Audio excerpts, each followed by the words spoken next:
Bank cash आ जाएगा, हमारे पास पैसे आ जाएंगे, राइट। अब हमने बोला ये क्या कर रहा है, ये सोच रहा है यार चलो मेरे पास एसेट तो आ गया 10,000 रुपीज का, है ना। इस पर्सन ए का कोई क्या था, इस पर्सन ए का कोई क्रेडिटर था। इसका मतलब इसने इसको तो गुड्स बेचे हैं, इसको तो गुड्स सेल करे हैं, तो इसके लिए ए की बुक्स में बी तो डेटर है, पैसे लेने हैं उससे, ठीक। लेकिन अगर ए ने कुछ गुड्स परचेज भी करे हैं, कुछ गुड्स परचेज भी करे हैं पर्सन सी से, हो सकता है ना, परचेज सेल तो करेगा करेगा, तो इसने अपनी बुक्स में एंट्री क्या करी होगी, ए की बुक्स की बात कर रहे हैं, जब सेल करी तो एंट्री ये कर रखी है, बी आर रिसीव है। अगर इसने परचेज करा होगा तो एंट्री क्या करी होगी, परचेज टू सी, ट्रू। आज इसने ना पैसे देने हैं किसको, इसने पैसे देने हैं अपने क्रेडिटर को, पैसे देने हैं। तो ये सोच रहा है यार क्यों ऐसा ना करा जाए कि मैं ये बिल जो मुझे मिला, अगर मुझे सेम अमाउंट का ही मिला है, 10,000 का ही मुझे अगर बिल रिसीव हो रहा है, तो ये 10,000 का बिल इसके अगेंस्ट अपनी लाइबिलिटी को सेट ऑफ कर देते हैं। अगर ये अपनी लाइबिलिटी अदरवाइज ये एंट्री क्या करता, सी को अगर पेमेंट करता तो सी टू कैश या बैंक करता, ट्रू। ये कहता है यार ये मेरा एसेट खड़ा है बी आर का, तो आज ये बिल मैं अपने क्रेडिटर को सेंड कर देता हूँ। तो अगर ये अपने बिल क्रेडिटर को सेंड कर देगा तो एंट्री क्या हो जाएगी, सी अकाउंट तो डेबिट हो जाएगा, लाइबिलिटी खत्म, टू मेरा एसेट खत्म हो जाएगा। Entry will be C account debit to bill receivables, ठीक है।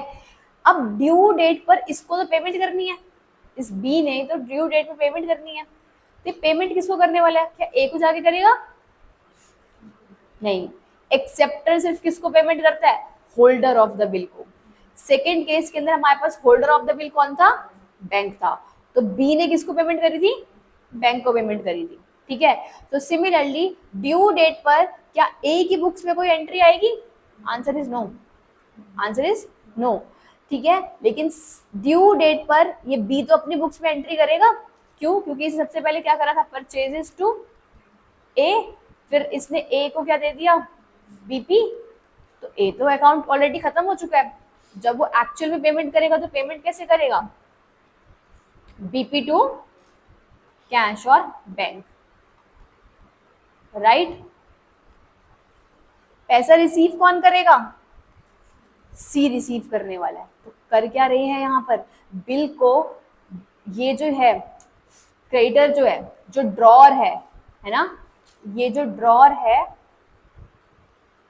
हम कहते हैं ड्रॉर और पेई दोनों सेम बंदे हो सकते हैं, हो सकते हैं as per reference of case number first, but drawer और पेई डिफरेंट पर्सन भी हो सकते हैं। जैसे सेकंड केस में ड्रॉर तो ए ही रहा, लेकिन पेई कौन रहा, बैंक।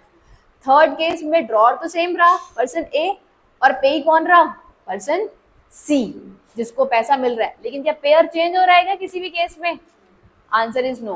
पेयर कौन है, payer is again and again always and always B is are payer, ठीक है, जो कि पेमेंट देने वाला है।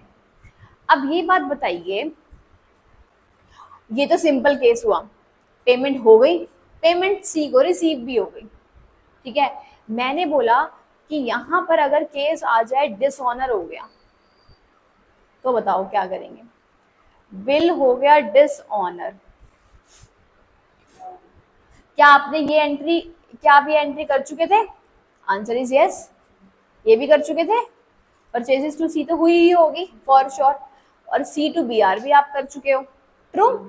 अगर आज मेरा बिल डिसऑनर हो जाए तो करें क्या, ए अपने बुक्स में क्या करेगा बताओ,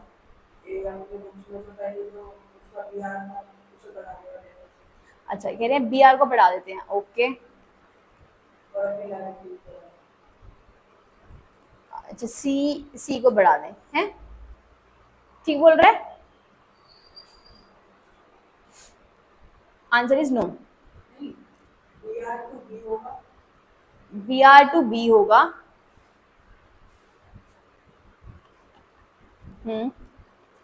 और चलो चलो मैं थोड़ा सा रिफाइन कर दूं, है ना। देखो ये मेरी एंट्रीज चलती आ रही थी 1 2 3 4, ये एंट्रीज चल रही हैं। आपने सेल करा बी टू सेल्स, आपने बी आर रिसीव करा तो बी आर टू बी, आपने परचेज करा तो परचेजेस टू सी और सी टू बी आर। आपका यहाँ पर ये बी आर नाम का एसेट यहाँ क्रिएट हुआ, यहाँ पर ये बी आर नाम का एसेट खत्म हो गया। क्या मुझे इसको दोबारा से ओपन करने की रिक्वायरमेंट है? आंसर इज नो, जरूरत नहीं है ना। क्यों ओपन करें? यहाँ पर मेरे ये बी नाम का एसेट क्रिएट हुआ, यहाँ पर ये बी नाम का एसेट क्लोज हो गया। यहाँ पर सी नाम की लाइबिलिटी ओपन हुई और सी नाम की लाइबिलिटी खत्म भी हो गई। तो करना क्या पड़ेगा? बी आर तो एक मीडिएटर था ना, एसेट तो मेरा डेटर है, डेटर्स ने मुझे एक गोली दे दी कि भाई बी आर ले जा तू, है ना, 2 महीने बाद तेरे को मैं क्या दूंगा, पेमेंट दूंगा, उसके लिए अभी तो गोली दे दी उसको, बी आर की गोली दे दी। बट इन फ्यूचर हो सकता है वो डिसऑनर भी हो सकती है, राइट? तो मेरी बुक्स में होगा क्या? मेरी बुक्स में डेटर फिर से डेटर बन जाएगा और क्रेडिटर फिर से क्रेडिटर बन जाएगा। ट्रू, क्योंकि मैं बी आर तो खत्म, बी आर एसेट को दोबारा तो क्रिएट नहीं करूंगी ना, लेकिन मुझे दोबारा से अपना डेटर तो क्रिएट करना पड़ेगा क्योंकि उसने मुझे पेमेंट नहीं करा। सिमिलरली सी भी तो मेरे पास मैंने खत्म कर दिया था बी आर देकर उसको, बट अगर आज सी को पैसा ही नहीं मिला तो मुझसे पैसे मांगने आएगा ना, है ना, मैंने परचेज करिए तो पैसे मांगने आएगा। तो डिसऑनर ऑफ बिल के टाइम पे एंट्री क्या होने वाली है? मेरी बुक्स में डेटर फिर से डेटर बन जाएगा, बोल तो बी अकाउंट डेबिट हो जाएगा और सी अकाउंट क्रेडिट हो जाएगा। डेटर फिर से डेटर, क्रेडिटर फिर से क्रेडिटर। अब ये बी और बी खत्म हो गया था तो मैंने फिर से एक और एसेट क्रिएट कर दिया, बी अकाउंट डेबिट कर दिया, ठीक है। ये सी और सी लाइबिलिटी खत्म हो गई थी, बट मैंने फिर से लाइबिलिटी क्रिएट कर दी, बोले तो मैंने फिर से इसको क्रेडिट कर दिया कि मुझे सी को पैसे देने हैं और बी से पैसे लेने हैं। समझ में आई है बात? राइट।